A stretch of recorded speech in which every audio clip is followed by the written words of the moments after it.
This is my life. You see this? These are pills. Yeah. This is for high blood pressure. This is for infection. Here's silverstein, penicillin, ampicillin, Zocov, fosinopril, whatever the name is. I take a half a pill of that. This is clopidogrel. Also, I got to take this for strokes. Take one to prevention for strokes. You don't get strokes with this. This is for my tooth that's not good. This is for cholesterol. Then I take an aspirin. Then I take a multivitamin. And here I am. That's my life, pills. It used to be showbiz, now it's pills. All right.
We're about 75 miles north to northwest from the Twin Cities.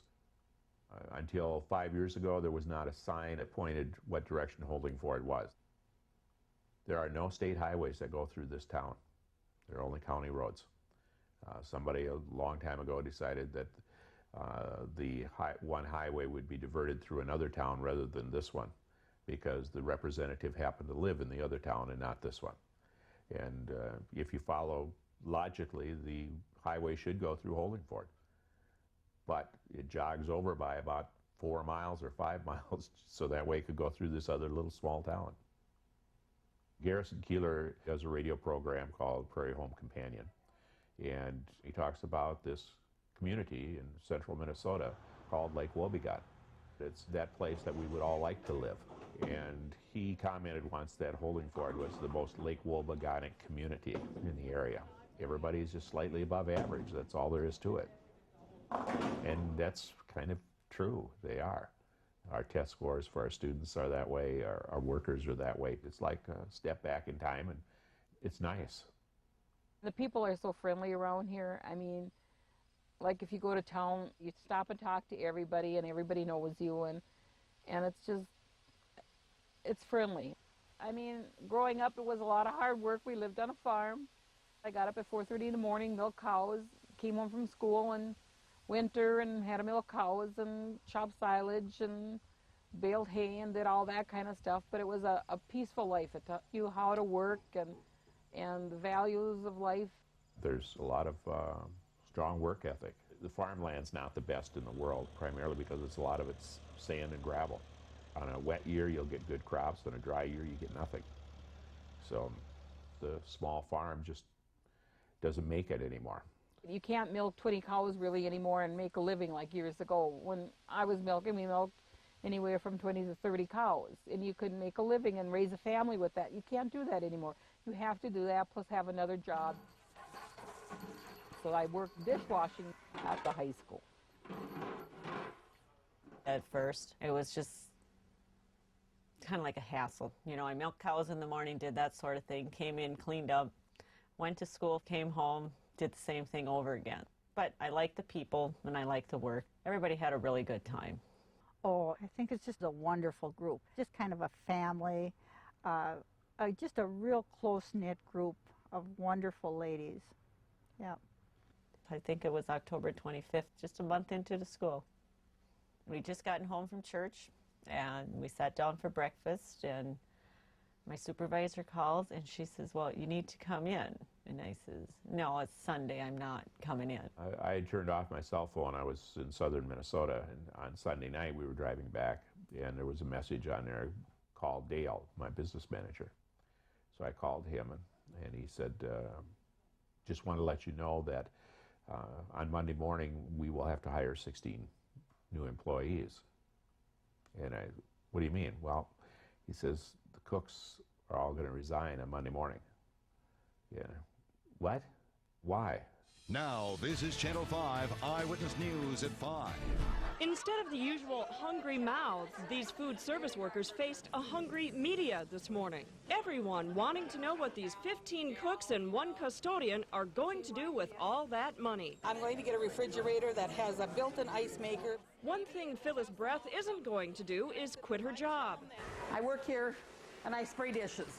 While she realizes that washing dishes and cooking food won't win her a spot on Lifestyles of the Rich and Famous, she loves being with the other ladies and with the kids. I'm not going to retire. I like to be around people and I love people and I wouldn't retire. As for the kids, they think it's pretty neat that their lunch is prepared by millionaires. Everybody was cheering, and so it was really exciting. I mean, everybody was just all happy. It's just crazy. I wake up and I see the paper and it's on the news, on the radio on the way to school, and it's just Holdingford. Nothing happens here, so it's just crazy. They came in on Monday morning just like they normally do. I went down and had coffee with them, and they were all smiling. My mind wasn't even functioning. I was just like, words couldn't come into my mind, to even pour out my feelings of how I felt, because I was still in shock, I think. The 16 of us were not like we all had much, so it was just a real neat thing.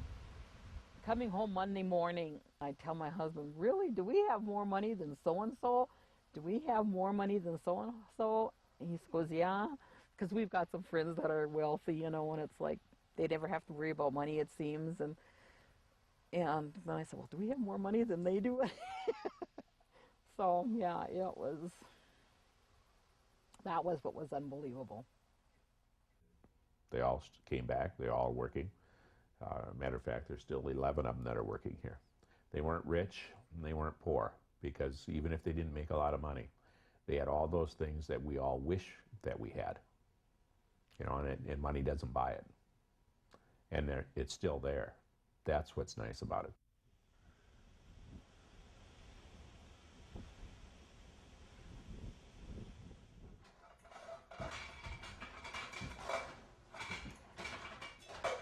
My kids really think I ought to get some new kettles. I don't have a handle left. The handles have all been burnt off. But I don't even know if I could work with kettles that have handles anymore. I've been without for so long.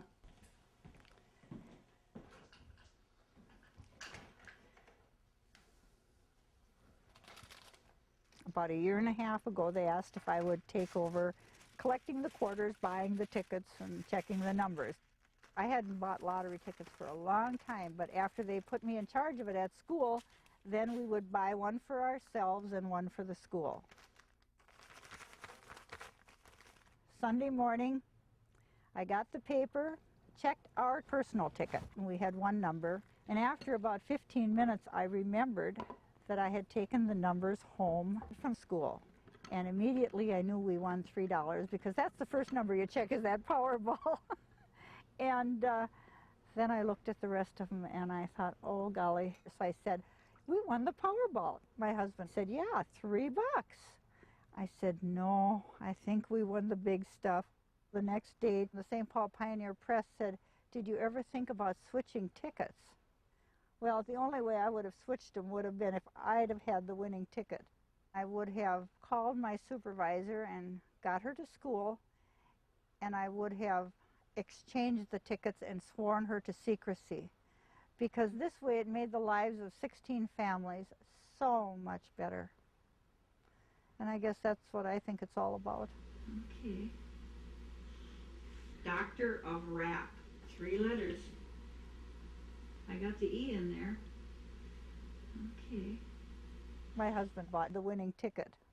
He said, "I'll bet you never thought I'd make you a millionaire." And I said, "Well, you know, really, I didn't.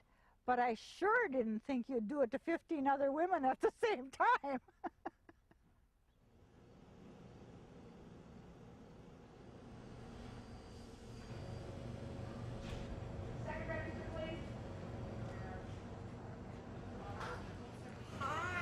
Hi, you're on candid camera. Hi, Jackie. Well, this is the girl that sold the ticket to Al. And Jackie is the store manager. It was a wild ride. It was. It was. It was crazy. I mean, it's exciting. Right. I mean, a lot of people are happier than heck that it was a lot of people. Because look at what that's done to the economy of this area. I mean, the whole area won, actually. The church, I've heard, St. Anna's got air conditioning now, so it's the famous church in the area. Let's go to St. Anna and have air conditioning. Yeah. You know, so it's done a lot.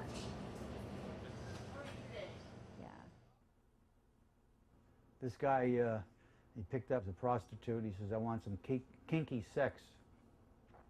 She said, "All right." So she lays him on a cot. She goes in there. She's naked, and she's got big breasts, and she puts the breasts into his face. She says, "These are the coconuts that fell off the tree in the storm." He says, "Oh, that's kinky." And she gets on top of him, and she pees on his chest. She says, "This is the rain from the storm." He says, "Oh, that's kinky." And she gets near his face, and she farts in his face. She says, "This is the wind from the storm." He says, "Oh, that's kinky." And she gets in position, and she wants to have intercourse. She says, "What are you waiting for?" He says, "Who could fuck in this kind of weather?" That's a joke I heard in Century Village. An old lady told me this joke. Lou Eisenberg won the lotto, and he became senile. He tells dirty jokes.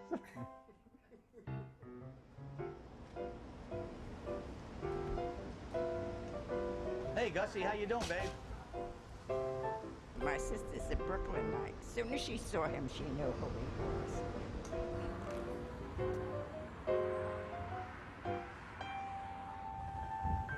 How are you?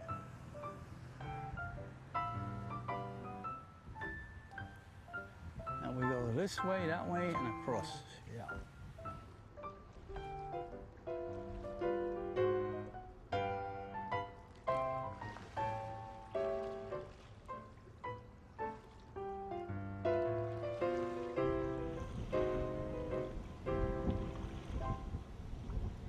I went to this doctor, and he introduced himself. He says, "My name is Dr. Hurt." I says, "Wow, what's the odds of that? I can't even move my back, my arm, or anything, and I got a doctor with the name of Hurt." He said, "Lou, do you ever get any sort of depression?" I said, "Dr. Hurt, you don't know my story." I said, "Why would I get depression? Listen to my story. I'm married 3 times, divorced 3 times. I won the New York State Lottery in 1981. I said, I won $5 million, and now I'm broke." I said, "Would that make you depressed?" He says, "Lou, you're beautiful." And that was it. That was my story.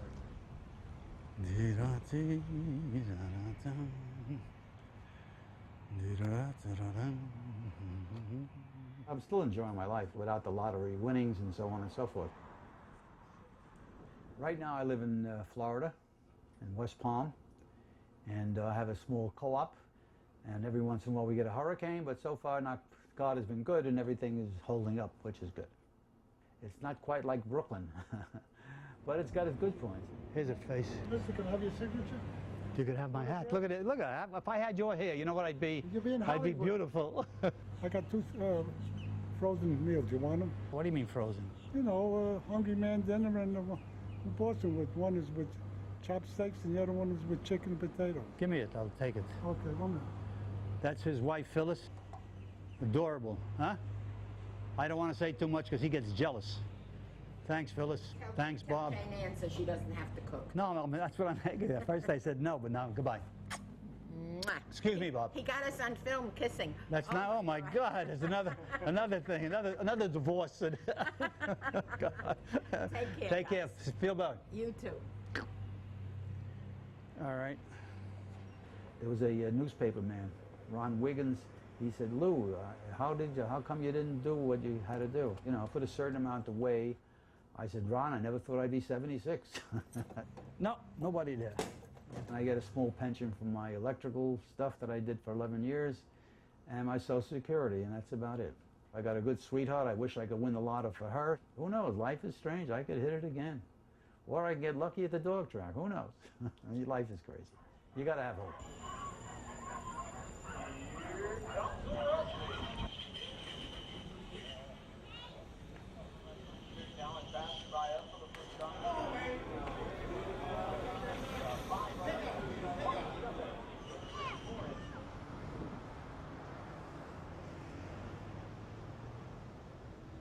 Like I tell people, wherever I am, I said, you want to think about Lou Eisenberg, think about something positive. I mean, there's nothing negative in my brain. If I have money or I don't have money, there's nothing negative. And the trick is to stay that way and then try to make the most of your life. Hello. Good morning. My name is over here, Lou Eisenberg, someplace. E, on the bottom. Oh, here you are. Yeah, I know I'm at the end. All right, good girl. I don't care how old you are, you got to have that hope. If you're sick, you want to say, hey, one day I'll get better. Otherwise, you might as well die. And if you're broke, you say, oh, one day things will be better. Hey, John, how you doing? Hello there, Lou. What's the good word? Think all right? Even if it doesn't happen, it's good for your brain to think that way. If you're depressed and you just hang out and you'll always be depressed, that's no good. So you got to get your mind into something else. Like I go to the dog track, I'm doing something that takes my mind away of negativity. To me, it's a positive thing. And you know, it's like some people drink for that reason. Hey, my friend. What's doing, baby? You took a haircut, you look nice. What's doing? I need a winning day. Oh, God. I was there on Calder. And I was there Saturday and Sunday. You weren't there. I saw Roger on, I think it was Saturday. Yeah, I work. Sunday, well, I figured maybe you go in between, like, you know, for an hour. You weren't there Sunday either, right? Because I looked. And Saturday, I had a good day. I won some money. And I went back Sunday. I said, we're going to get lucky. No good. Couldn't catch nothing Sunday. No. Hey, Phil, how are you? All right, here we go. One of each. Here Uno, we go. dos, tres, cuatro, cinco. Wow, I could talk Spanish almost. How about that? Good. One door. I hope my friend is here. We're all set? Okay, I think you got them all. Okay, thank you. Tune in tomorrow.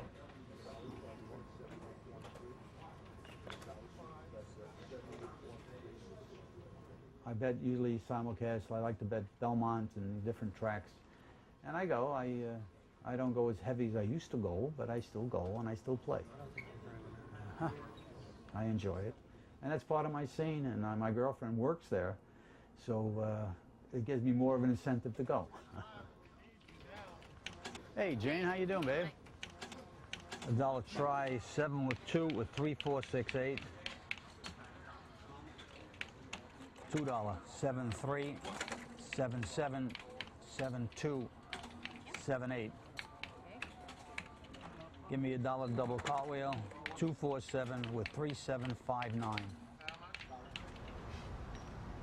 I was with him for the last year of his lottery checks.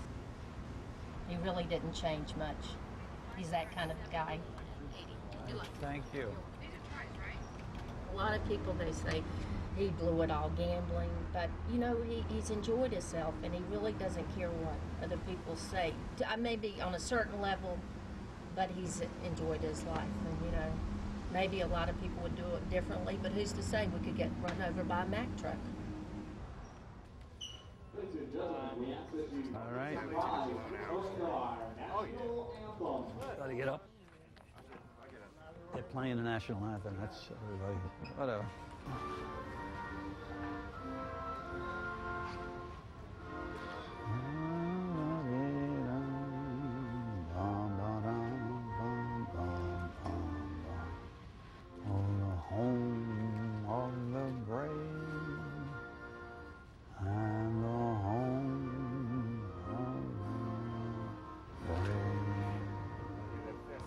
Okay, that's that. Good afternoon, everyone, and welcome to the Palm Beach Kennel Club.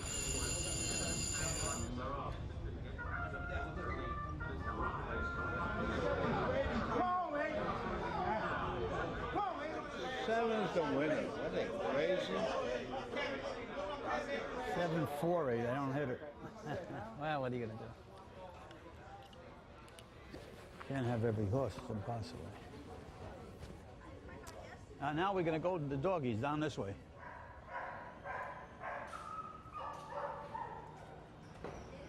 Here's a cute puppy. All right, I'm going to use 7, 5. What's the expression? Every dog has his day? I'm waiting.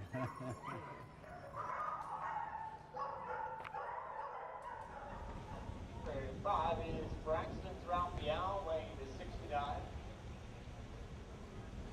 36, just under 56. We'll get lucky. I need 5, 7. Rusty. Come on, you crazy rabbit.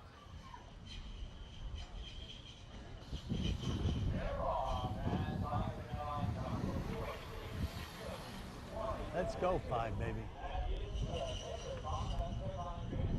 Well, 5 got the lead. I need the 7.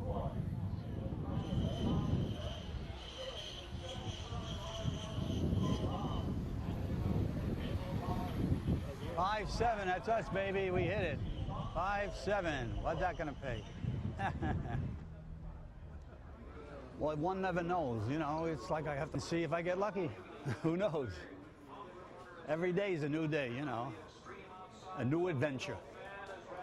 Mama. I'm not really that smart to know what the meaning of life is, but I do know one thing.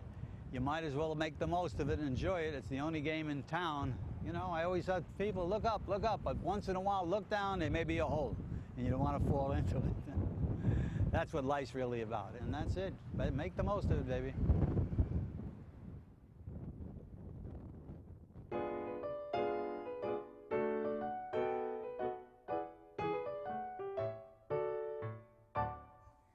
We usually don't like them too big, so we'll probably kill them maybe in October. Yeah, we butcher them all in one day and do our stuff. We butcher them one day and cut them up the next. So one's more for my son and one's for my son's friend, and we keep one and the kids get the rest. And my little grandson used to love the pigs, but we never tell him in winter they had to go away because it was cold. He never knew what happened to them. So I didn't want to tell him because he really liked them, so.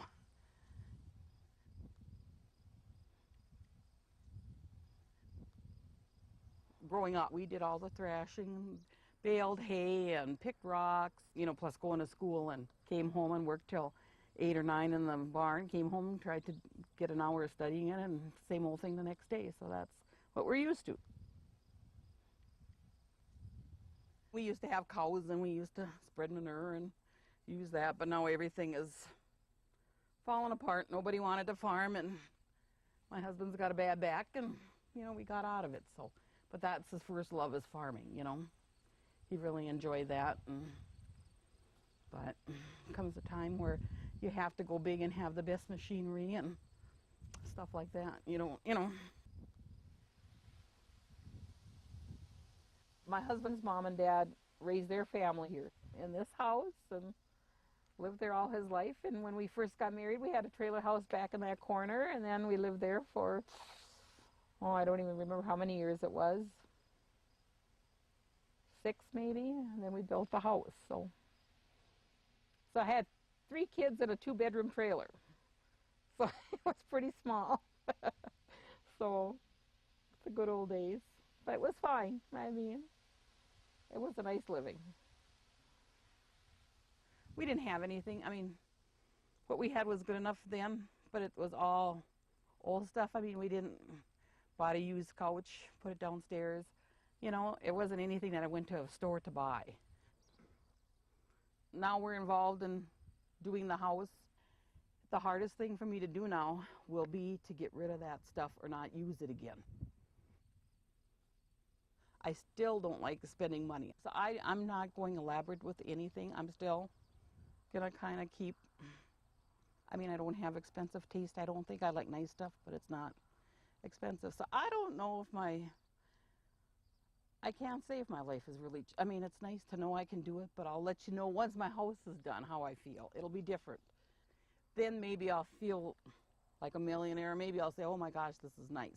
But right now it's been too hectic and too chaotic and too stressful to really say, so I don't know.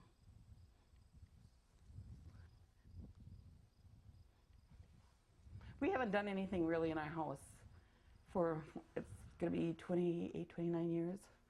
And I mean, I just would clean it and wash it and just paint it once in a while and, you know, vacuum and keep it up, and that's all we did. So, I mean, we had drapes we didn't like, but it's like, oh, they were good enough. You cleaned them up and put them back up. They looked okay, but now it's going to be all new.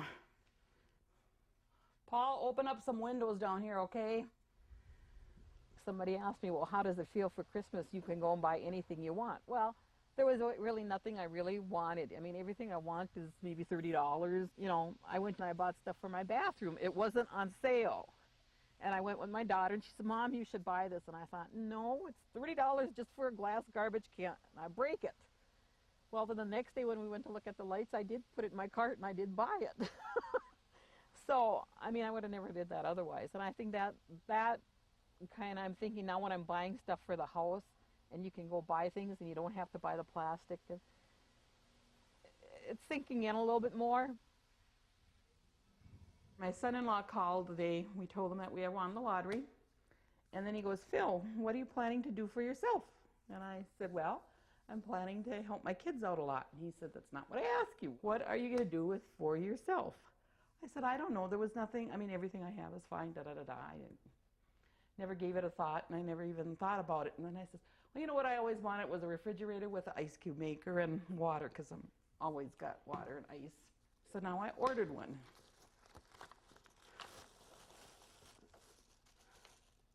Right here, see? Mine's just going to be a white, nothing fancy, but it's got that. So that's that. That's what you can do when you win the lottery.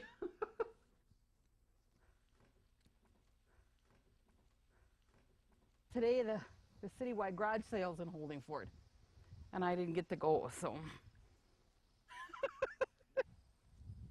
My husband's thankful. I went yesterday, I mean, when I'm coming home yesterday from my son's, I saw one and I stopped and I got some deals there, so.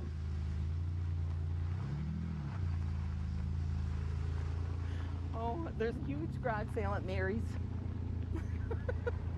My husband would kill me. By now, I mean, you have to be out here early in the morning to get all these good things, but oh, look at all the goodies there.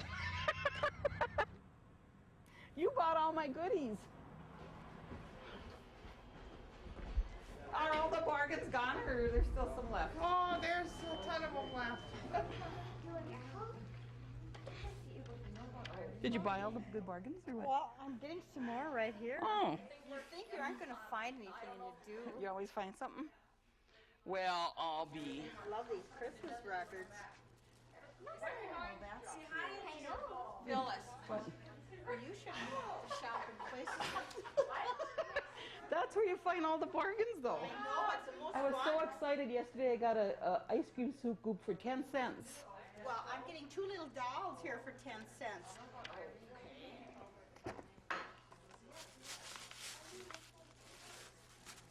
Mitch Miller.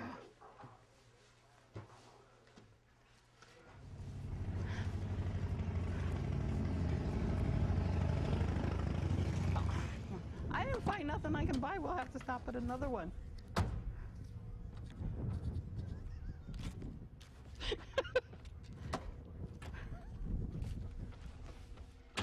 Well, I was happy. I bought a real nice ice cream scooper for 10 cents yesterday, and I bought a Tupperware cereal keeper for $2. Some shirts for the boys for every day for work for 25 cents.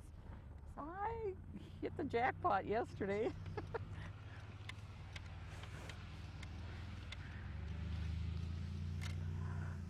Oh, Budweiser. This is my son's size bottle. Right, Jack? Yeah. At least 2 of those. Oh. Oh my gosh, the millionaire lady, she still does garage sales. We've been friends for, our kids have been, we went to grade school together. See, there's another one. We're all connected. Yeah, you know. Yeah. It's a Stearns It's a funny thing, yeah. My mother comes from a family of 19. So we're related to almost everybody. Yeah, I mean, somewhere down the line, when you come from a family of 19, there's, you know, and some of them have 19 kids, some have 13, and She's being generous. I got 13 brothers. yeah. Yeah. See? I'll show you where my mother lives. She used to live like 13 miles out of town, and about, let's see, 4 years ago we talked her into moving in here, and then my son bought her place and redid that, so. All right.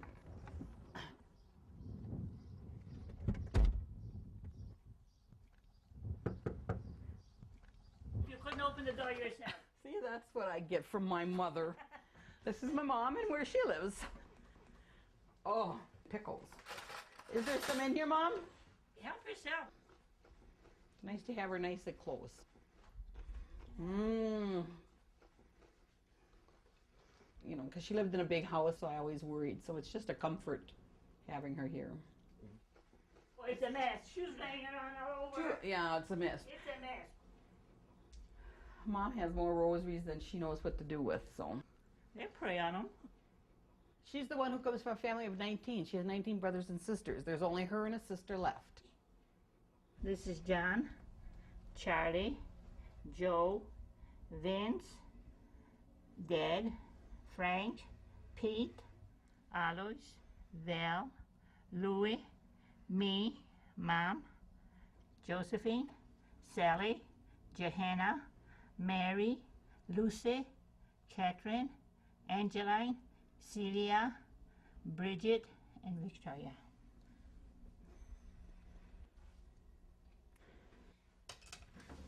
I think it's in here. I'm not sure. Yeah, that's the one. This was like at a get-together family. At a family reunion. And that was many years ago. Now I think the one aunt, when 19, has that many kids on her own. Here I am, I'm looking away. And this is when they were still young, you should see it now. Yeah. When my mother died, the priest on her funeral said that she had 300 some descendants. Yeah. Yeah. My parents were not raised 19 kids, and they were never on welfare. Yeah, we never had any toys. She didn't have much toys either. They didn't have much toys either. But she doesn't buy anything expensive. She looks for the bargains. She clips coupons. She's the same old Phylis like she was. I don't know if that's good or bad. She's not a millionaire. She's just a poor snook that the good Lord blessed.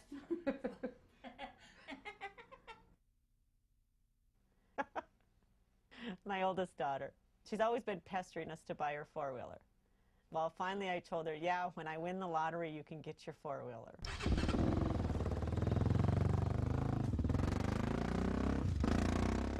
You have to be careful what you say.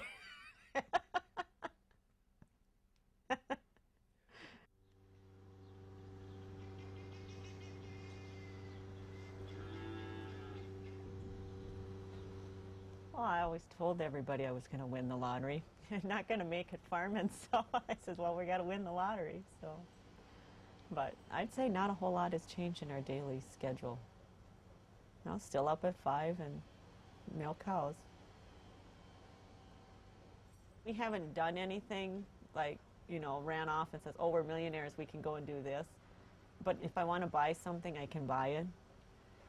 I don't do that too often. My husband's home now. He quit his job. So actually it's a lot more fun now than what it was before. You have to do something, you know, and this is what we've always wanted to do. You know, that's why we were doing both jobs, you know. Now you're thinking back at it more now, it was a lot of work, but we all did it, you know. Barb did the milking, the kids are always out here, so, you know, you didn't think of it that way, just the way it was. kids do the feeding, train them. They have to clip them. The hair, long hair has to be trimmed off on their head. They have long ears, you know. All that has to be trimmed off of them.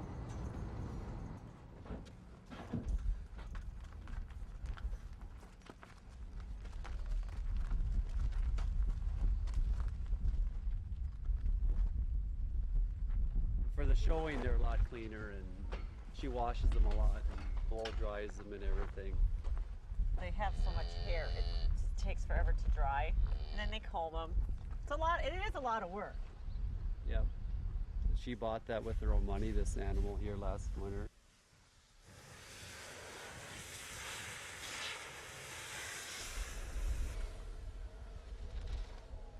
There's some little calves back here. That's just a baby one. The ones without ear tags in them, those are bull calves. Like that's a bull there. We don't tag them.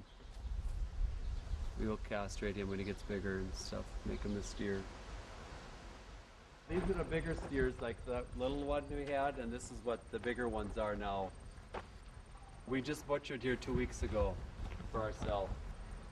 That was that little pile of it. You walked over there, we just, that's blood, dried blood, we just butchered right there.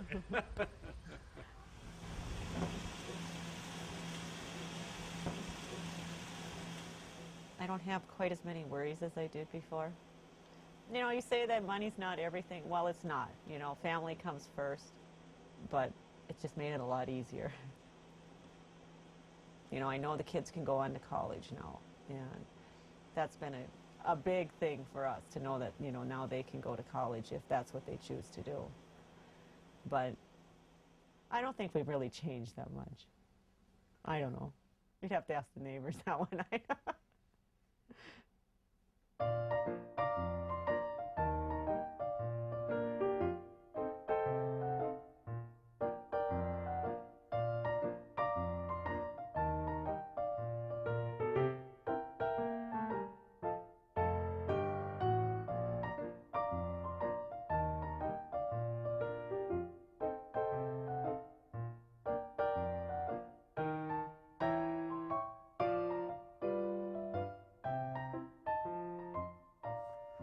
That's for this, that. Where are you? When I came out of service, I wanted to be an electrician, and it was a father-to-son kind of a thing. I couldn't get into it. So I had aunts of mine that were hairdressers, and they said, why don't you try it? So I went to hairdressing school, and I bought a store for $500. I never made money. I made a frugal living. And in between, I'd go to Avenue P and try to win some money, you know, playing handball, or go to the Trotters, always trying. And then that was it. That was my lifestyle. These are my handball gloves. If it don't fit, it quit. I heard that someplace. I used to play with these gloves, right? Handball. Yeah. A lot of fun with these gloves. Did a lot of hustling, a lot of fun, and good times. That's Billy, Larry, and Johnny. And there was a guy, Irving Beck. He was a character. A bald head, got a hook nose, a little thin body. He looked like the Eagle. His nickname was the Eagle. That was his nickname. And he used to call me Louis the H. I says, why? He says, you take all my money, you're a whore. I says, all right. So I says, but you're saying my nickname is Louis H. It's supposed to be Louis W. You don't know how to spell whore. And then it was Louis the Beautician. I was doing that for 14 years, and one day the store was busy and some lady came in. I remember her name, Mrs. King, and she says, I cannot wait, and as she was talking, I started to feel like I'm going to fall down. I got like uncomfortable, like faint, and after that everything was down with my nervous system. I stopped being a hairdresser, and that's how I ended up Louis Lightbulb. Get in there. I couldn't speak. I used to get anxiety attacks. I took that job putting in light bulbs because I couldn't make eye contact with anybody. And I would say, I couldn't speak. And when I won the lotto, for whatever reason, it gave me a shot in my arm. And now I don't stop talking. This is when I first won. It says $5 million Lou Eisenberg. That's me. Wow, what a small world. That's when I first won. They had me on, they had my face all over New York. I was on paper bags, I was on billboards, on everything. I was the first $5 million winner in the world. And my claim to fame was that, and that I bought my ticket on Friday the 13th, which is supposed to be, yeah. And with me, it was like, it was nice. And they made me into, again, a Mickey Mouse celebrity, and I went along with the ride. I had a good time. I met a lot of people, and that was the best. Oh, this is from the Ripley's, believe it or not. The Friday the 13th. This is what was in the paper. I didn't see it. Somebody saw it upstate in one of their papers, and he sent me this picture. I said, look at this. I'm like diarrhea. I'm all over the place. I got snapshots here of Vic Damone, Peggy Lee. I got just about everybody here. This is Alan Dale. He used to be a singer. In 1951, on the hit parade, he was bigger than Frank Sinatra. He would say, what's new? He had that voice, very good, a good singer. We went into some sort of a function, and I was big at the time. My face was all over New York. And he says, why are they coming to you for autographs, not me? That was Alan. I said, Alan, what are you going to do? Hey, here's Regis, my man. There he is. And the lady in the middle, you don't have to mention her, that's an ex-wife. No, we pass her over quickly. And there's Sally Jesse Raphael, Joan Rivers, Eli Wallach, and Kate Jackson, Don Rickles. Look at that face. There's Miss Universe at that time. John Davidson, that's Patrick Ewing. It's not that I'm a midget, he's just very tall. Here's Governor Cuomo. I even got Governor Cuomo here. And when he was governor, he came by to say hello. I sent him a picture, and my eyes were closed. And I said, I'm sorry, my eyes closed. He said, even with your eyes closed, you look better than me, Lou. He was a nice man. And here's my 53rd, or let me think, 52nd, one of my birthdays. And they had a big birthday cake, and my family was there. My mother and father, that's my son, and that's Jerry Orbach. That was my birthday cake. And Jerry was in 42nd Street, and I went backstage to see Jerry. And he said, and my ex-wife at the time said she never was on a broad, she wants to dance. He said, well, nobody's here, go ahead on the stage. And she was on the stage dancing on 42nd Street. I got a kick out of somebody saying, gee, I wish I could be like him. I enjoyed that. And, you know, it was like, it was nice. It was a nice good sideshow for me. Anyway, it was good. Meet Lou Eisenberg, instant tycoon. From the age of 25 to 30, I always had this fantasy of mine of being able to retire at a fairly young age, which at that time I would imagine would be about 50 years old. And it was just a good fantasy of thinking that maybe one day I'll be able to do it. Here I am, a guy that knows nothing, and I'm full of anxiety, and I got panic attacks, and the New York Times wants my opinion on this. The Daily News wants my opinion on this. The TVs all want me, and the Post, and I'm saying, look at this, what happened here? It's like some picture I saw with some guy that's a retard. They made him the president or something like that. And here, I'm a plain guy, and all of a sudden, what about this? And Lou, what do you think about stocks? I don't know nothing about stocks. Ask me about a daily double, you know. But life is funny. What did you do, Mr. Eisenberg? I screwed in light bulbs like what you have around here, you know, ballast light bulbs, things like that. You were like a maintenance. Electro-maintenance for a public building in Manhattan? Yes, in New York. But one day after he became the $5 million lotto winner, Louis Eisenberg retired. Did on the last day you say to yourself, hey, $5 million, what am I up here changing these light bulbs for? I knew I won the lotto Monday. Now here I am changing light bulbs, and I'm saying, I gotta be a sick guy. I said, what kind of a nut am I? What kind of a lunatic am I? I'm a millionaire putting in light bulbs in. So it really was a funny scene. Then I said, maybe I'm not sick, I'm eccentric now. There's a difference, you know. Tell me a little about how your life has changed. I mean, apart from the obvious things, you obviously have things you never had before, but how has Lou Eisenberg changed? Lou Eisenberg retired at 54, so that was pretty good. Lou Eisenberg and his wife Bernice are walking tall and living high these days. A different life from a year ago when Lou spent his days screwing in light bulbs for $200 a week. The Eisenbergs live here on the 17th floor, bought themselves a co-op, come a long way from the days when he was known as Louis the Light Bulb, I'm sure. Lou, how are you? Nice to see you. Lou's toys include a new apartment in Brooklyn overlooking the ocean, new furnishings, new accessories to accommodate a new lifestyle. アイゼンバーグさんのラッキーナンバーはなんと昔住んでいたアパートのアドレスでした。それも貧乏だったため各地を転々。その中で楽しい思い出がちょっぴり残っている住所を思い出しながら申し込んだとのこと。奥さんは乳がんで何回も大手術。治療のお幸せに。How do you spend your days now? We go to shows, we go to the city, do a lot of eating out. That's how I put this weight on. And I go to a racetrack once in a while. I enjoy that. You're gambling. Yes, I enjoy a little wager. Action. I have to give him some money back. It works out that way. When you won the lottery, did you start getting strange relatives? I always had strange relatives, but they started to come around more frequently. Now, let's start with horror stories. You hear them all the time about people that win the lottery, and they come back and are covered again, maybe a year later, 2 years later, and they've spent it all.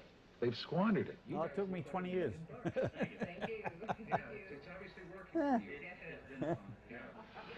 May I just, when people think of people becoming instant millionaires, they always think of, you know, da-da, boom, boom, bow, bow. You both are impeccable. Do you understand what he said? Lou and Bernice Eisenberg won $5 million. $5 million bucks. And no sooner did they win, they got a call from the Reagans saying, congratulations, you're now qualified to be our friends.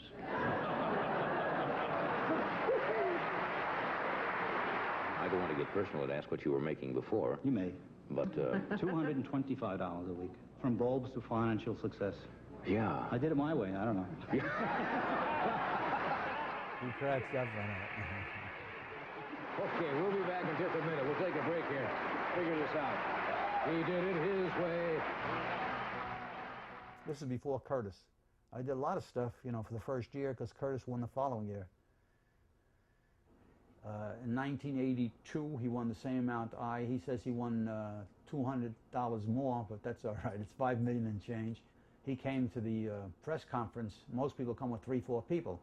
Curtis came with like 20. Everybody came, and he came in with no smile on his face. I said, Curtis, what's wrong with you? I was the spokesperson, you know. And he says, Lou, they were trying to figure out how they would take my money all night. They put us together. It was like a Jewish guy and a black guy. What a combination. Hey, Curtis. As good as the commercial. New York's lotto for all those millions? Man, we were hot stuff. But now they got this new Lotto 48 Wednesday and Saturday. The jackpots start in the millions. It could really get big. Makes us look like penny pinchers. We gotta play Lotto 48. Right. But first, let's eat. 2, please. And don't be stingy with the mustard. New, bigger Lotto 48. The new way to join the family of Lotto millionaires. I padded my pot. They wanted me to say 2. I said, 2, please. You know, he'd carry on, and then I would do my shtick. Abbott and Costello, you know, that kind of stuff. And then the public loved him. I mean, it's basically, he has a great personality, and he's a fun person. Curtis and we had a good thing. I think it was Andy Warhol said, everybody has fame for 15 minutes. I think we milked it for 22 years, and it was fun in doing it. I got a kick out of it, and so did Curtis. Here's a couple of guys that reach for the stars. Lou Eisenberg and Curtis Sharp, and they're loving it. And there's the Knicks lottery winner, Patrick Ewing. This is it. This is Curtis and me presenting at the Emmys. Curtis and I were presenters at the Emmys, I think in 1986, in that area, right? 1986 or 7. We went to the bathroom together, and we're there standing by the urinals, and Geraldo comes in, and he says, don't you guys do anything alone? I said, come on, join the group. And guess who's here? It's a funny story with Tony Bennett. Maybe 2 years ago, I went backstage in Burt Reynolds' theater. And I was allowed to go because everybody knew me and liked me and all that nonsense. And I said, Tony, do you remember who I am? He says, who are you? I said, my name is Lou Eisenberg. I won the lotto in New York in 1981. And we took pictures in New York, and you wanted Curtis and me to go to Las Vegas with you.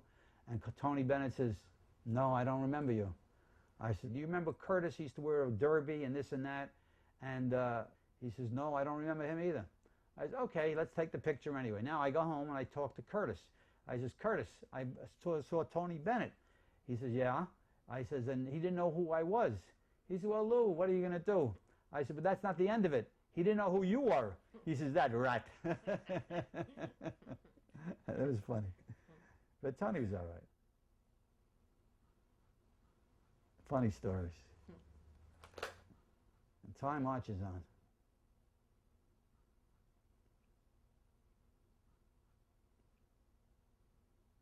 He was the Jew, and I was the Negro, so the black. And so they sort of played it up like salt and pepper, you know. I was salt and he was pepper.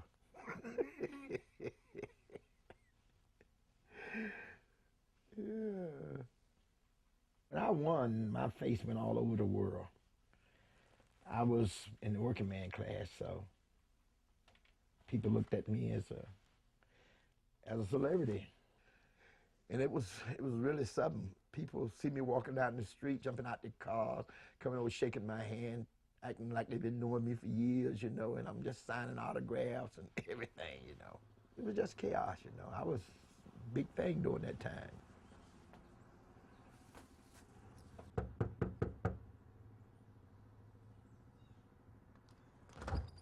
Miss Rashid. Yes.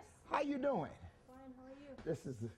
This is Miss Rashid, and I guess I'm pronouncing it right. Rashida. Rashida. And she do my tailoring for me. And Deborah's supposed to be getting that, bringing that other suit. I think she said it was here, but I want you to do the pants on it for me. What they're doing? Writing a story about you? Yeah, well, I won the lottery back in 1983, New York lottery. I was the first black to win the New York State lottery, $5 million, and now I'm broke. So, yeah. I had some good time with the lottery money. Gave some away, spent the rest of it, you know. First thing I bought was a Fleetwood Cadillac. Then I bought a house up in West Orange. I had one time over 100 bowler hats, you know. And my first wife, Barbara, I gave her over $1 million and a house. Right now, I'm living in Tennessee. And when I first moved here, I had bought this old tavern. It was a beer joint, you know. I didn't care nothing about no bar. I mean, I had bought it for my son, right? The day he moved in there, that's the day he went to jail. And he's been in and out of jail ever since. They got him for child support. Then he got tied up in cocaine. And now they got him on a gun charge, so. I mean, he's been in and out ever since we've been down here. I got him out of trouble in New Jersey, and he came down here and got in the same trouble, so. The average life of a man today about, 70-something years old or 80. This life here on earth is just like a vapor, and then you're gone. That's all there's to it. I could have been depressed, you know what I mean? And how I went through the money and everything, man, I didn't have no money in the bank. I must have had about, I don't know, about $3,000 or $4,000 in the bank, but I had no money. Then the IRS came up and said I owed them $275,000. And I said, my goodness, you know. And what it came from, I had bought into a tax shelter back in New York, and it was phony. And everybody bought into that tax shelter. Well, they had to pay this money back, you know what I'm saying? Then I was in partnership with my friend, and we had a real estate-like thing going on, which I didn't know nothing about. Didn't know, because I don't know that much about real estate, but Jeff knows all of that stuff, so I was his silent partner. We had accumulated quite a few houses at one point, but then we was depending on the bank to back us up, and they pulled out. They didn't back us, so caused us to lose a lot of money. But I got investments too, you know. A friend came by to tell me about this deal. And at the time he was trying to get shareholders to invest in this thing. We met up out by Lebanon at a hotel, and Mr. Tilley had this thing set up. It's a type of technology that Mr. Tilley has discovered that can keep batteries charged up for indefinite times, you know. And I really didn't know what I was looking at because I don't know that much about electricity, but somehow I believed it. We have a complete electric car that you never had to plug in and don't use no gas motor or nothing like that with it. And it will just run on forever. They don't know how to do it, but it's been proven. I bought into it, and the shares was $1,000 a share. And I called a few more people, and everybody that I called mostly, you know, wanted to invest in it. At one point, it was to be sold for $8 billion, you know. So in that way, every share would have came to about almost $8 million a share. During the meantime, the state came in and took our car, the box that was running the building, and everything that had something to do with that, and he took it. And they was holding it. And they still holding it. They try to say that Mr. Tilley was selling false stock, which was a lie. You know, they try to say that he was selling phony stock, but we knew that was a lie. Everybody that bought into it knew it was a lie, you know.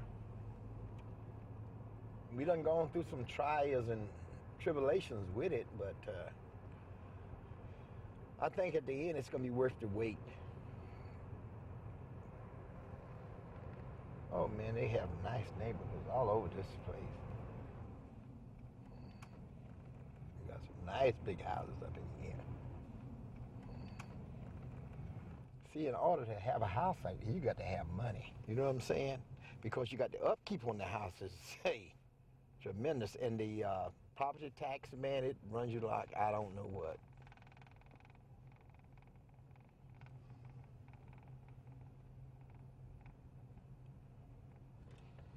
See, now, the house that I was looking at was down here, but your boat basins is down here, you see.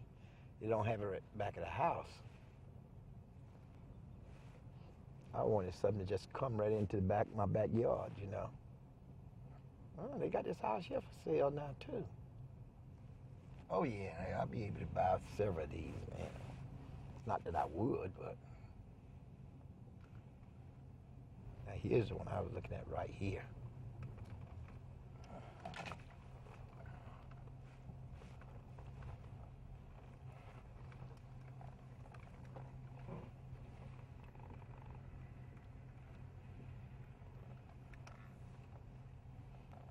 You talking about something beautiful on the inside, man. Blow your mind.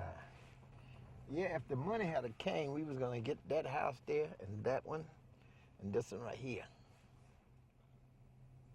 I wish.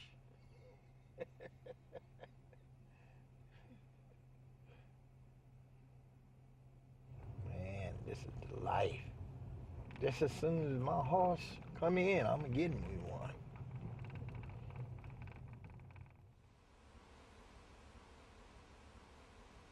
You could just introduce yourself. Okay. I'm Susan Breth, and my maiden name was Seitz, and that's spelled S-E-I-T-Z. And I moved here when I was in 4th grade, and we lived down across from the funeral home. And I still remember when we lived there how we had a kind of like a little steps that went up into the yard, but sometimes at night when it got dark, it was like I'd sit on that little cement steps and I would think, oh, I don't want to be around here when it gets dark because you just never know if somebody's come walking out of that funeral home. I used to just really think crazy things about the funeral home, and now it's just kind of cute because here my oldest daughter is a mortician.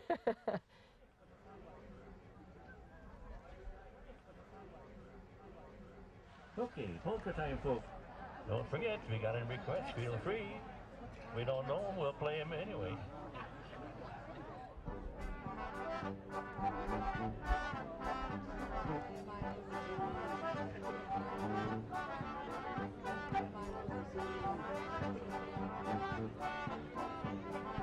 Yep.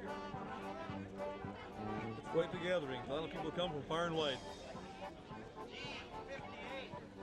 Right over here is the bingo stand. Oh, 66. Got a bingo over here? Okay. They have a filled auction on the flatbed over by the band over there this afternoon.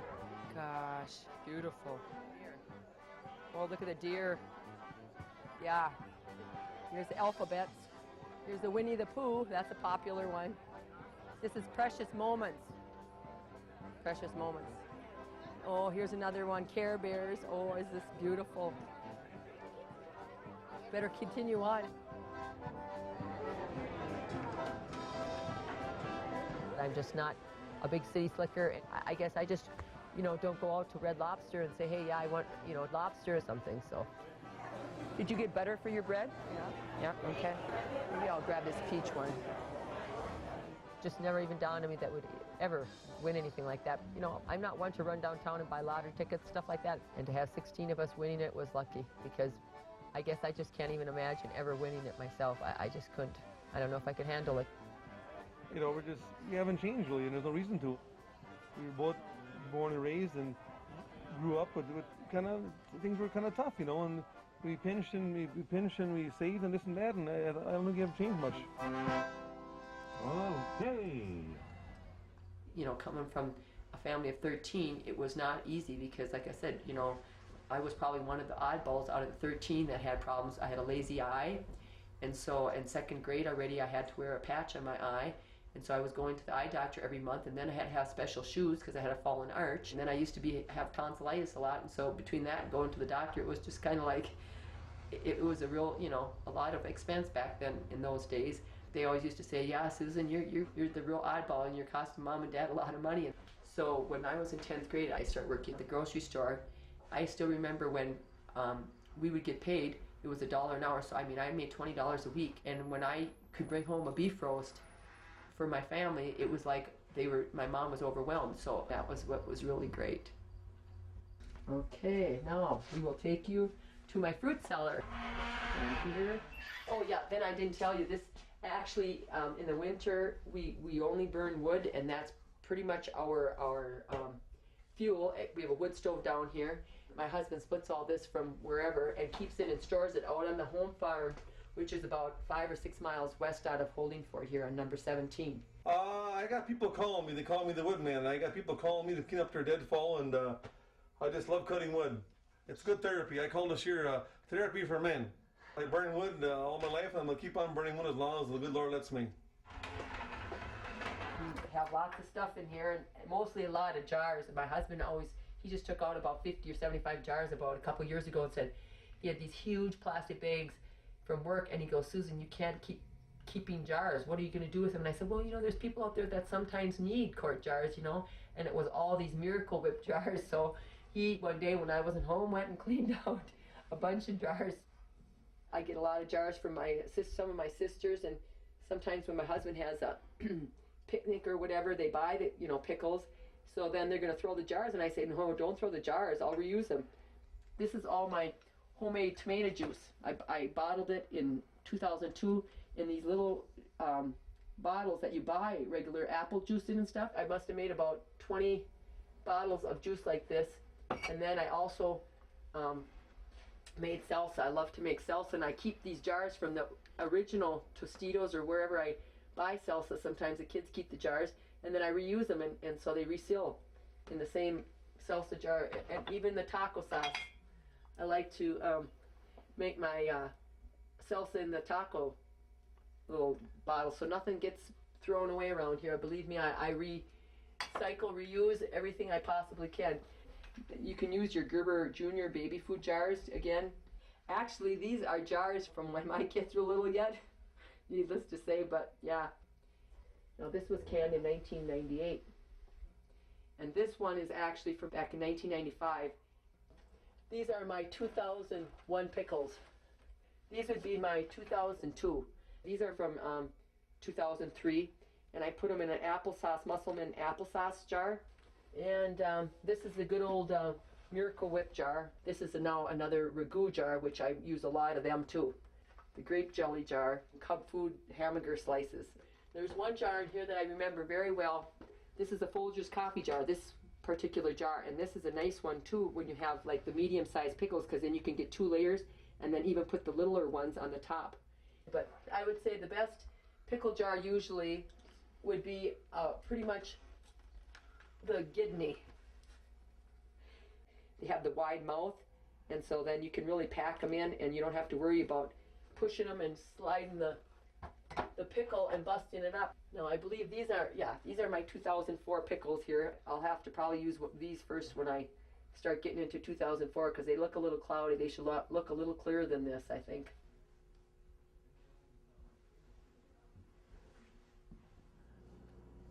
This is probably the nicest pickles I've had, and we have other people that are out in the area that don't have pickles, and I make sure that if they need pickles, come over. Otherwise, like I said, everyone tries to, make sure the pickles keep getting processed by someone, because we don't want to let these pickles go to waste.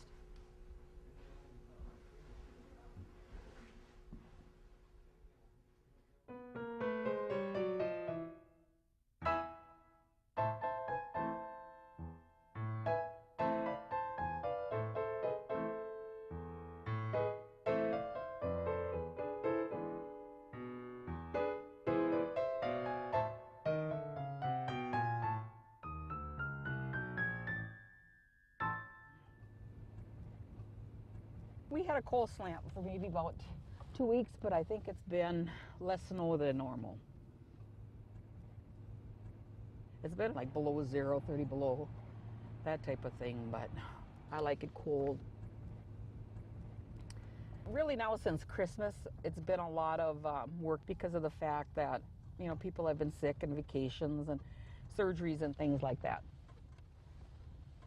But that's okay. They're a fun bunch of people to work with.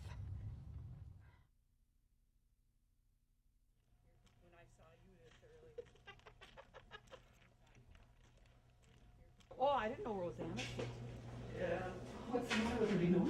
I don't know. She said she's sick. I don't know.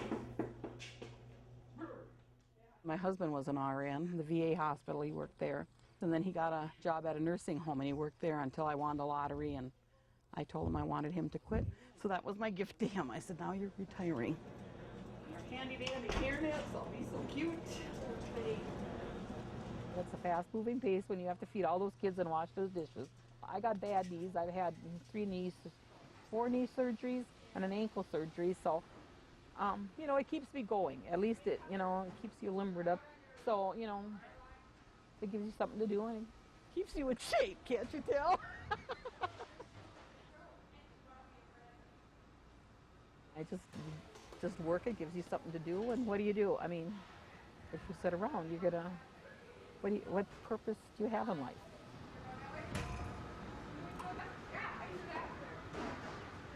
I'm basically a dishwasher. I am certified to work out in the kitchen area. I prefer not to do that. Out there, it's every day, it's different food, so you have to do different things, and I don't care for it as much, so I enjoy it back here.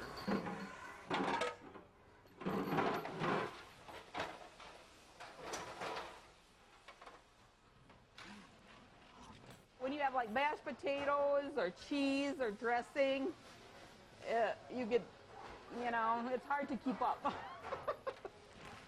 It gets pretty hectic. When we used to have soup day, I'd tell them not to eat the next day because we'd have to do bowls and trays. So, don't eat tomorrow, I tell them. But they ate anyway sometimes, so. But now we got styrofoam bowls, so I don't have to worry about it, so. I'll get a raise now because I was certified. I just got certified. I worked here all these years and never was certified, so now I just got certified, so then you get 20 cents an hour more. So that'll come in handy.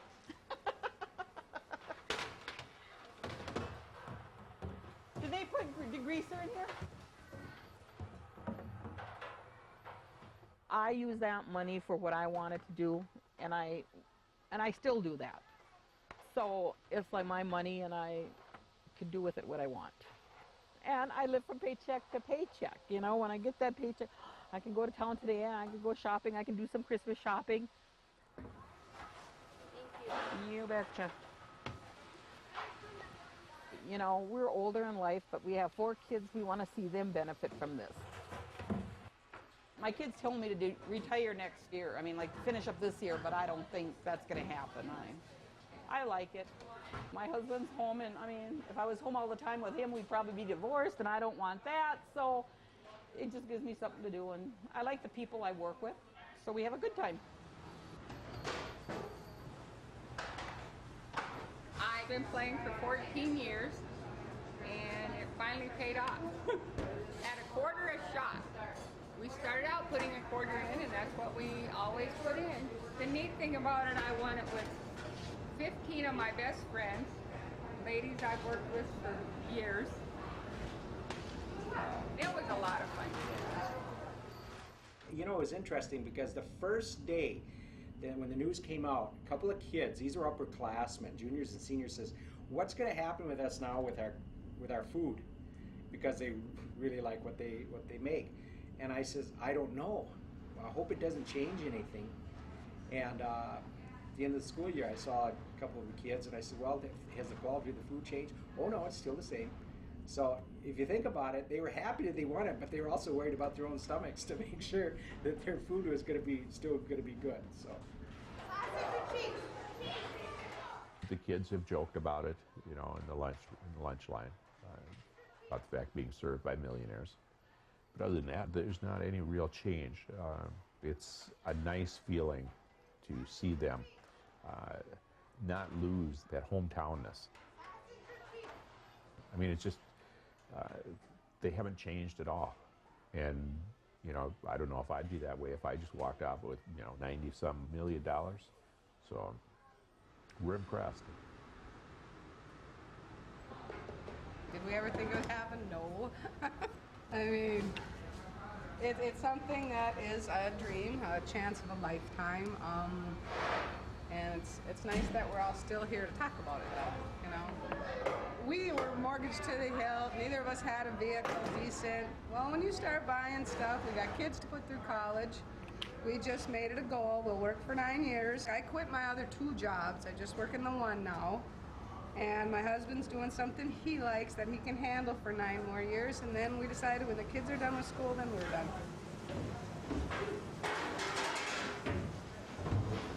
I suppose you thought we'd be sitting in Aruba or whatever that place is, someplace like that, in our bikinis and stuff like, nah.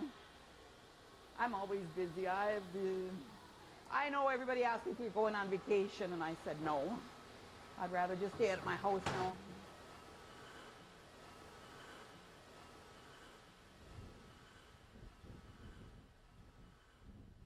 Wait till you see my furniture. And we did this all ourselves, my husband and myself. We got a camouflage chair. My kids thought we were crazy. Isn't that neat?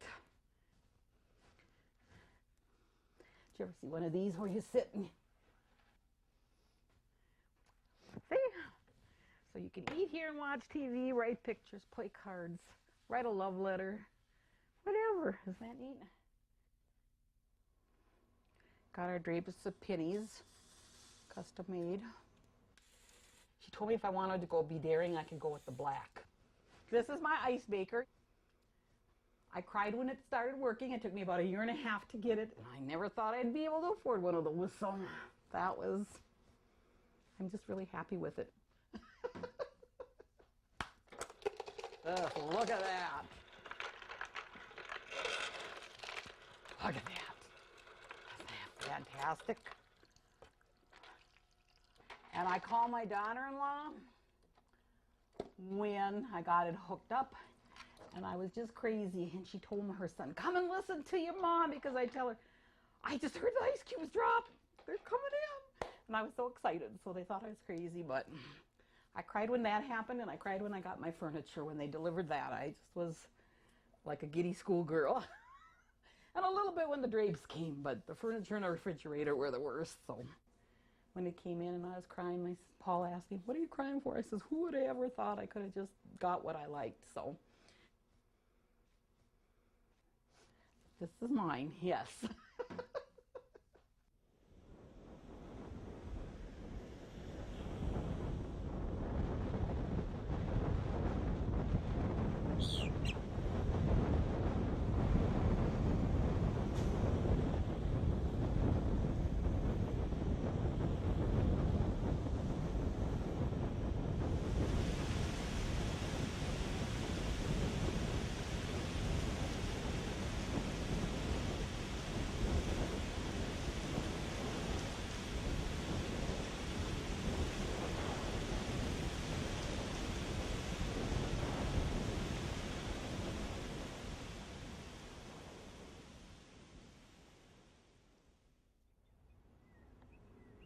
Well, we had this hurricane, and we had tremendous wind, and a lot of the shrubbery and trees, and everything was closed. We didn't have electricity between like 5 days, and we had no lights. It was hot. You could not breathe here, and we had no ice and no refrigeration. It was like impossible. When I was in the Army in Okinawa, it was even better there than it was here. Nice breeze, huh?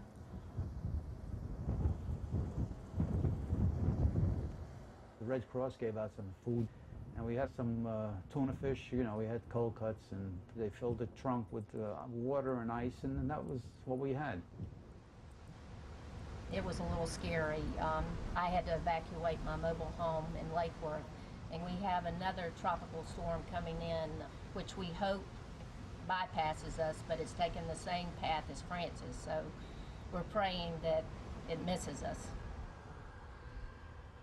I just got settled back in my mobile home, so I think if it hits again, I'm just going to leave everything behind and head out.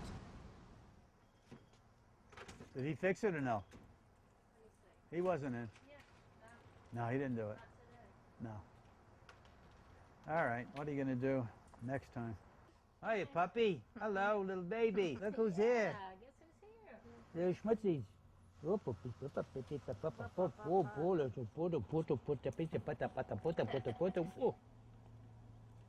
let's go do our business. See this guy over here, that roof came off completely. It was on the ground. That door got whacked out. And what do you call it, the satellite dish, we just had to put, not that one, but ours was banged off. This part here came down completely. We took all of this stuff, this heavy furniture there. She has it from years and years, or it's antique. We had to carry it and put it into the house. And let me tell you, I'm not like I used to be, and it was like very difficult to do.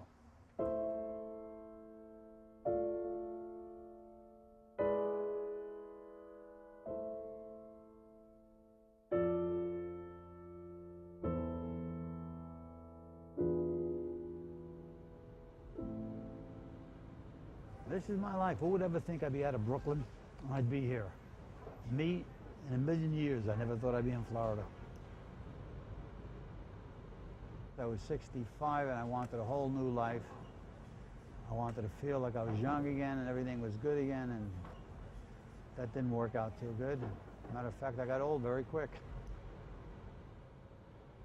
I don't feel good half of the time. I feel like I fake it, you know, I fake like I'm doing right now. I feel okay, but I really don't feel like I want to feel. I see some of my peers, and maybe they're 2 years, 3 years, 4 years older than me, and to me, they're like, wow, they're like my mother, you know, my father, and I'm saying to myself, but that's me. You know, like, what happened? And you see this? No power. No power. It's a long time to be without electricity, especially if you're old and you need it.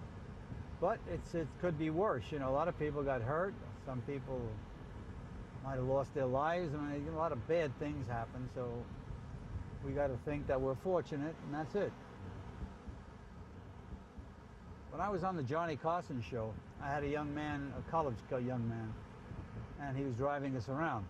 And he said, Lou, did you ever think that you won the lotto because God wanted you to? I says, really, I never thought as a religious thing. I thought that, you know, I was just lucky and I won the lotto. But maybe what you're saying is true. And then I went the other route. I said, well, maybe it was the devil wanted me to do it. That's a bad scene, you know? This little store up there, if they're open. What is Maybe get lottery tickets? We'll go for $1 quick pick. Yeah. This is the place.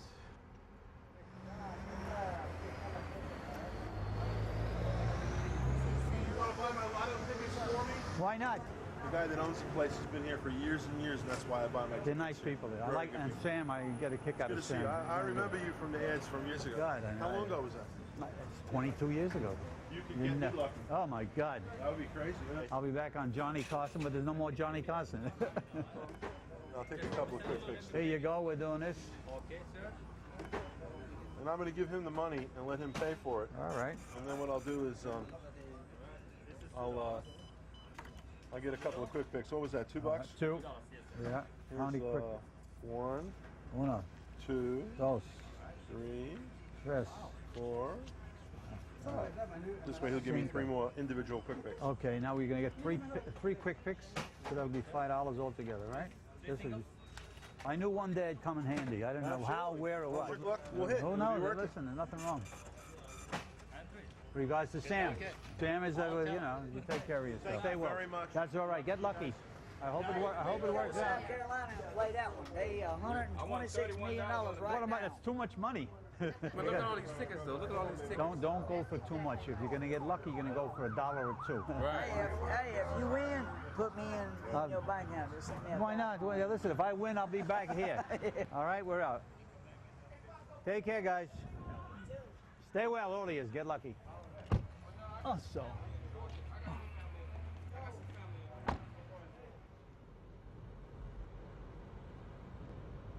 I get a kick out of a guy like that. He says, I feel like you're going to be lucky. He says, let me buy my tickets for me. I said, all right, give me them.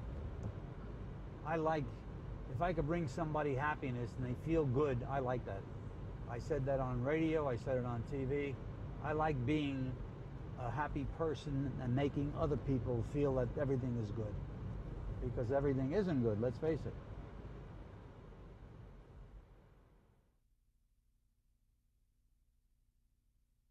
See, when I won the money, my life changed materialistic-wise.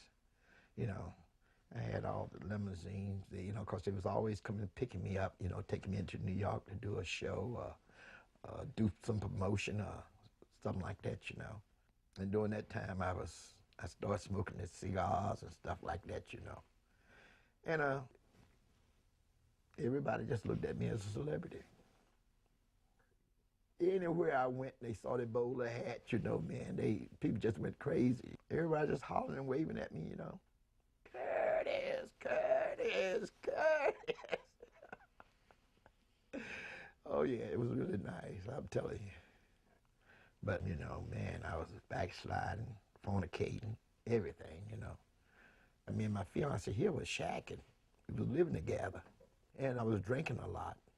I'd pull out there in front of the driveway about 3 or 4 o'clock in the morning with the motor running. I'm in there high, drunk. And she would lock me in the car, you know. And I wake up there the next morning, you know, the sun's shining, I'm here, you know. And one night I left the tavern. And I don't know where I hit a dog or a hog or what. I can remember hitting something, but, you know, it was, I don't know, it could have been a big box in the street, you know. And I said, I know good and well I ain't got no business being like this.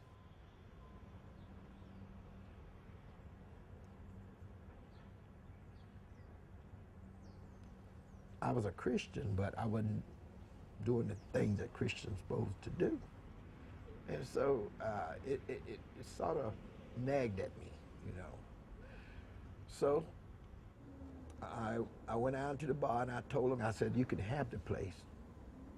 I said, I'm going to serve the Lord. And I said, I'm going to serve him as hard as I was serving Satan out here.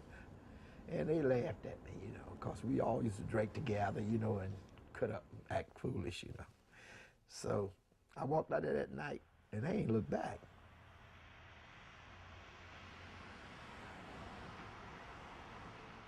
my fiance's first cousin. I used to go to his house. And one night I was at his house and I was asking him, where is there a black church? He said, it's one right around the corner from your house. I said, you mean that little brown house I've been passing out there? He said, yeah. So anyway, I went to Bible study that Wednesday night. And I joined that Wednesday night. And I've been a member there ever since. So a lot of people think that because you give your life to the Lord, you're serving him, that, you know, things dries up, it's boring and all that. No, it's not. I got a lasting joy within me and peace of the Lord. So, you know, it don't take money to make me happy.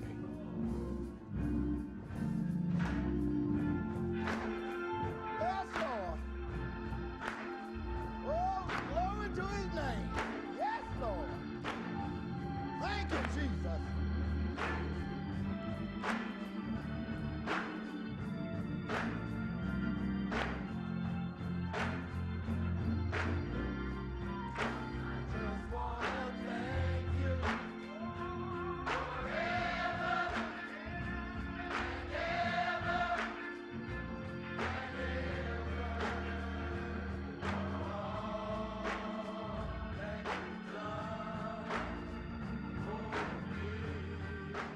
See, God is in control of everything, you know? And I had made up my mind I was going to serve the Lord. I'm a minister. I'm an elder. I've been ordained. I got license, and I can go and preach anywhere or teach.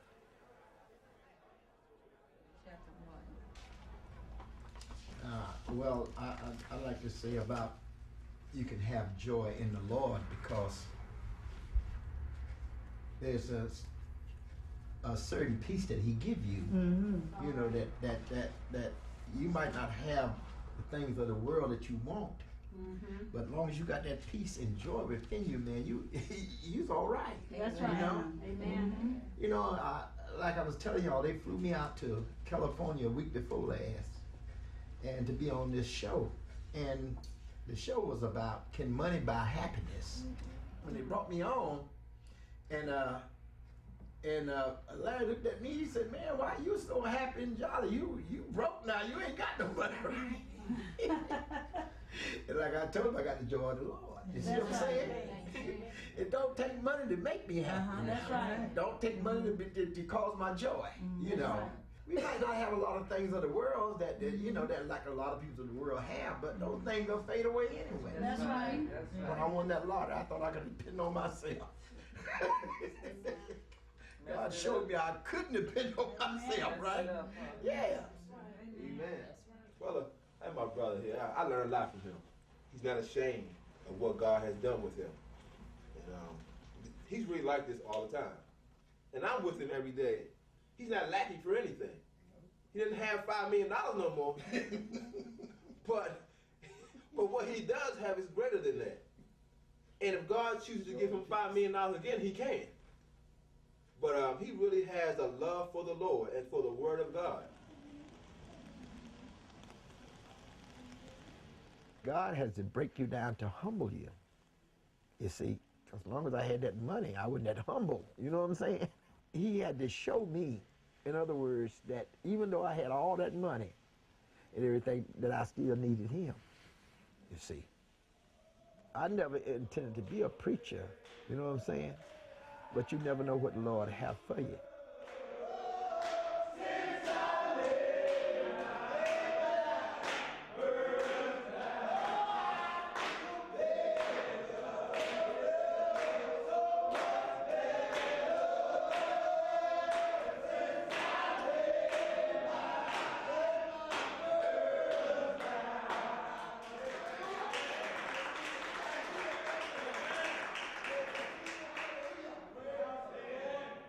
Okay, so we're going to Romans 10, and tonight we're going to be talking about righteous faith and how to be saved. Amen. All right? Okay, now what is faith? Faith is, let's get this now. Amen. Faith is, I believe God. Amen. That's faith. You give your life to Christ for real and be real with him. You within your spirit and soul, it don't mind leaving this world. That's why a lot of people ask me, say, ain't you scared to go into the prisons? You know, what if they have a riot and you get killed? Well, if I get killed, I'm going on to be with the Lord. You see? That's why I'm not afraid to go into the prisons or things like that.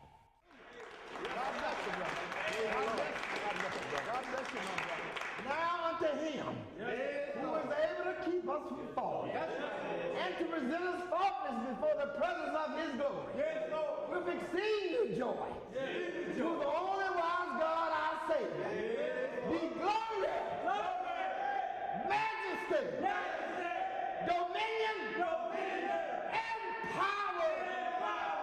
Oh, now forevermore, let every believing saint say amen.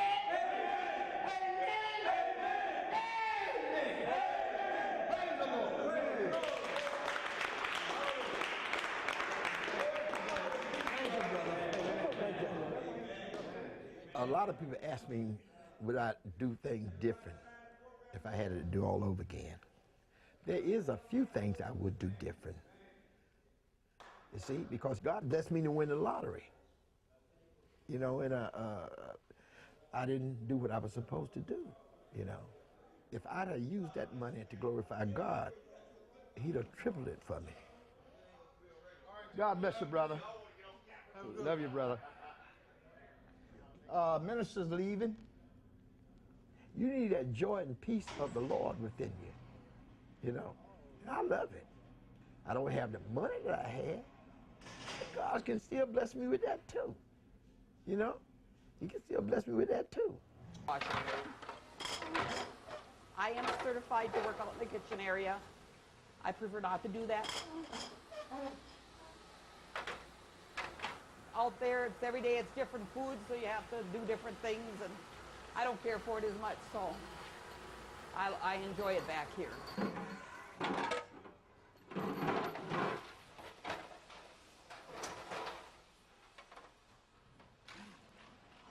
When you have like mashed potatoes or cheese or dressing, you get, you know, it's hard to keep up. It gets pretty hectic. When we used to have soup day, I'd tell them not to eat the next day because we'd have to do bowls and trays. So don't eat tomorrow, I tell them. But they ate anyway sometimes, so.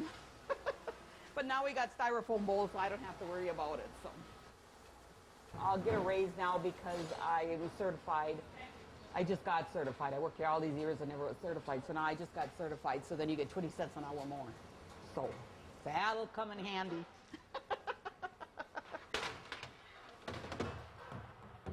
Did they put degreaser in here? I use that money for what I wanted to do, and I still do that.